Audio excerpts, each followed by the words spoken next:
Hello friends, welcome back to Sneha Koodu. നമ്മുടെ ഇന്നത്തെ special ഒരു വെറൈറ്റി പുഡിംഗ് ആണ്. വളരെ എളുപ്പത്തിൽ തയ്യാറാക്കി എടുക്കാൻ പറ്റിയ ഒരു സൂപ്പർ പുഡിംഗ് ആണ് നമ്മൾ തയ്യാറാക്കാൻ പോകുന്നത്. അപ്പോൾ എങ്ങനെയാണ് ഈ പുഡിംഗ് തയ്യാറാക്കുന്നതെന്ന് നോക്കാം. ഇന്ന് നമ്മൾ ഒരു വെറൈറ്റി പുഡിംഗ് ആണ് തയ്യാറാക്കാൻ പോകുന്നത്. ആദ്യം നമുക്ക് പുഡിങ്ങിനുള്ള പാലൊന്ന് തിളപ്പിച്ചെടുക്കാം. അതിനായിട്ട് ഒരു പാൻ എടുത്ത് വെച്ചിട്ടുണ്ട്. അതിലേക്ക് 1 ലിറ്റർ പാലൊഴിച്ച് കൊടുക്കാം.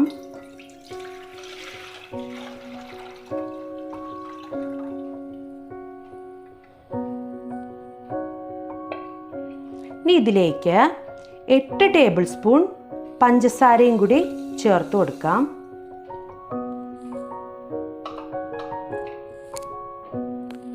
ഫ്ലെയിം ഓൺ ചെയ്യാം.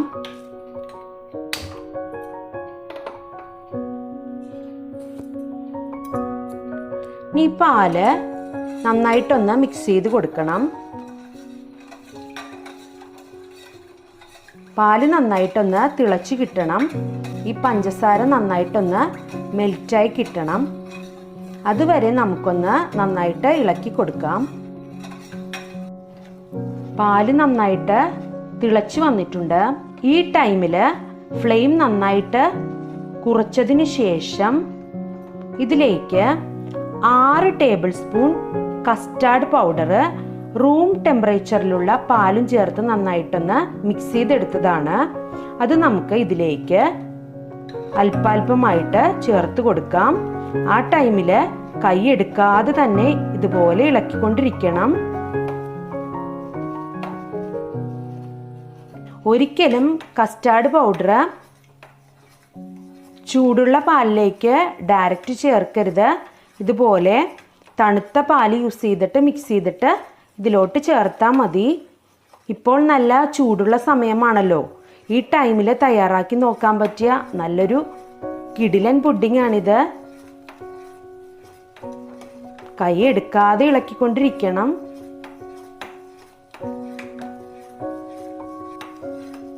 നമ്മുടെ പുഡിങ്ങിൻ്റെ മിക്സ് നല്ല തിക്കായി വന്നിട്ടുണ്ട്. ഇത്രയും മതി. നമുക്ക് ഫ്ലെയിം ഓഫ് ചെയ്യാം. ഇനി നമുക്ക് പുഡിംഗ് ഒന്ന് സെറ്റ് ചെയ്തെടുക്കാം. അതിനായിട്ട് ഒരു കേക്ക് ടിൻ എടുത്തു വെച്ചിട്ടുണ്ട്. ഞാൻ ഈ പുഡിങ്ങിന് ഒരു ബേസ് കൊടുക്കുന്നുണ്ട്. ഇതുപോലെ റസ്ക് യൂസ് ചെയ്തിട്ടാണ് ഇതിനൊരു ബേസ് കൊടുക്കുന്നത്.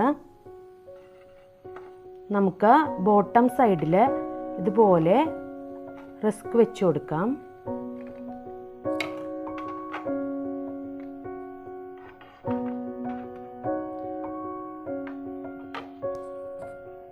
ഇനി അതിൻ്റെ ടോപ്പിലേക്ക് നമ്മൾ നേരത്തെ തയ്യാറാക്കി വെച്ചിരിക്കുന്ന പുഡിങ് ഒഴിച്ചു കൊടുക്കാം. ചൂടോടുകൂടി തന്നെ ഒഴിച്ചു കൊടുക്കണം. തണുക്കാൻ വേണ്ടി വെയിറ്റ് ചെയ്യരുത്. പുഡിങ്ങിൻ്റെ മിക്സ് കംപ്ലീറ്റ് ആയിട്ട് ഒഴിച്ചു കൊടുത്തിട്ടുണ്ട്.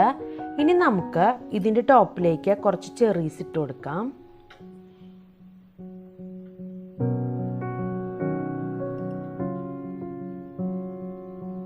നമ്മുടെ കൈവശം അവൈലബിൾ ആയിട്ടുള്ള നട്ട്സ് ചേർത്ത് കൊടുക്കാം.